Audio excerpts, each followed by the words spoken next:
Hello everyone, कैसे आप सब। आप सबका अपने चैनल में स्वागत है। आज मैं आपको एक स्टोरी सुनाने जा रहा हूँ जिसका टाइटल है एक नारी। तो चलिए शुरू करते हैं। राहुल, तुम जानते हो कल जब नेहा कॉलेज से घर जा रही थी, प्राची ने भारी आवाज़ के साथ कहा। हाँ पता है। तब उस पर विशाल और उसके कुछ दोस्तों ने एसिड फेंक दिया। ये सब रोज़ का है, अब हर बार ज़रूरी नहीं कि लड़कों को कोसा जाए।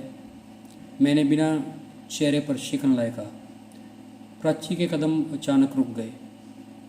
हाँ, गलती तो नेहा की थी। बेचारा विशाल, उसने तो कितनी मासूमियत से उससे कॉलेज के आगे प्रपोज किया था। लेकिन गलत तो नेहा थी जिसने इनकार कर अपने कैरियर पर फोकस करना चाहा, अपने माँ बाप के सपनों को पूरा करना चाहा। एक मिनट, शायद गलती तो उसकी ये भी थी कि वो पैदा हुई, पढ़ाई लिखाई के लिए घर से बाहर निकली, है ना। यही कहना चाहते हो तुम? प्राची ने दुख और गुस्से के साथ मिश्रित स्वर में कहा। तुम गलत समझ रही हो, मेरा वो मतलब नहीं था।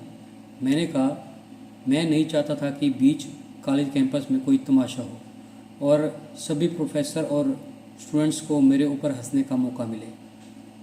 क्या मतलब था तुम्हारा? आई मीन, हो सकता है विशाल उससे सही में सच्चा प्यार करता हो और नेहा की रिजेक्ट कर देने से उसे झटका लगा हो और गुस्से में उसने ये सब कर दिया हो। ओह, सच्ची मोहब्बत, रियली? फिर तो नेहा को अब अपनी गलती सुधारनी चाहिए। विशाल तो उससे सच्ची मोहब्बत करता है ना, फिर तो वो अब इस हालत में भी नेहा को अपना लेगा। उसके जल चुके चेहरे से उसे अब प्यार होगा।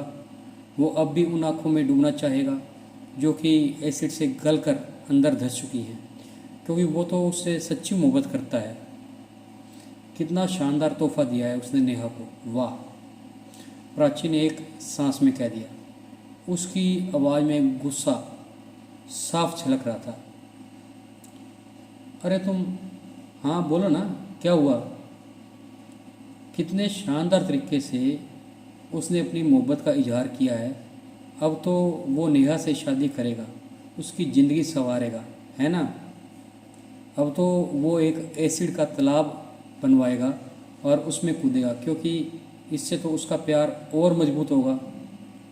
प्राची ने वैसे ही गुस्से में ऊंची आवाज़ में कहा। देखो, अब एक शब्द और नहीं सुनूंगा मैं तुम्हारा। मंगेतर हो तो वही बनकर रहो, जा सर पर मत चढ़ो, मैंने गुस्से में तिल मिलाते हुए कहा। आखिर वो एक लड़की होकर मुझसे ऊंची आवाज़ में बात कर रही थी। एक नारी, वही एक नारी जिसे हमारे शास्त्रों में पशुओं शूद्रों की श्रेणी में रखा गया है।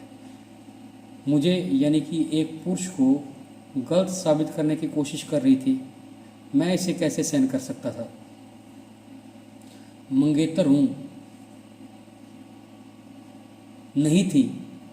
मैं किसी भी कीमत पर तुम्हारे जैसे घटिया सोच वाले इंसान के साथ शादी नहीं कर सकती। तुम एक अनजान लड़की के ऊपर मुझसे रिश्ता ख़त्म कर रही हो। रिश्ता लड़की की वजह से नहीं, बल्कि तुम्हारी घटिया सोच की वजह से टूटा है, और फिर इसमें तुम्हारा दोष नहीं। तुम इस बात को कभी भी नहीं समझ सकते। तुम्हें ये बात ज़रूर समझ में आती है, अगर नेहा तुम्हारी बेटी होती और फिर उसे विशाल जैसा आशिक मिला होता। इतना कहकर प्राची ने सगाई वाली रिंग उतारकर उसके ऊपर फेंक मारी और वापस कैंपस से बाहर जाने वाले कॉरिडोर की ओर मुड़ गई। तो आपको ये कहानी कैसी लगी? अगर पसंद आई है तो वीडियो को लाइक कीजिए, शेयर कीजिए और चैनल को सब्सक्राइब कीजिए। बेल वाला बटन ज़रूर दबा दें ताकि हम ऐसी कोई और वीडियो डालें तो उसकी नोटिफिकेशन आपको मिल जाए। Thank you.